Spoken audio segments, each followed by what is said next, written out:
गांव में दो भाई रहते थे।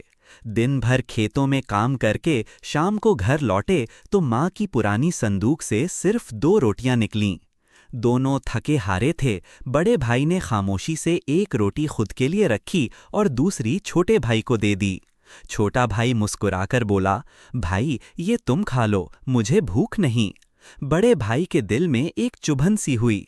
दिल ने कहा, ये दिखावा है, लोगों को नेक बनकर दिखाना चाहता है। वो खामोश रहा, लेकिन अंदर ही अंदर नफ्स की जंग शुरू हो चुकी थी।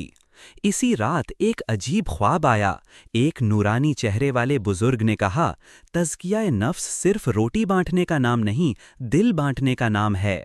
नफ्स की सफाई ये नहीं कि तुम खामोश रहो, बल्कि ये है कि दिल के अंदर से हसद, शक और बदगुमानी को जड़ से निकाल दो। सुबह आंख खुली तो आंखें नम थीं।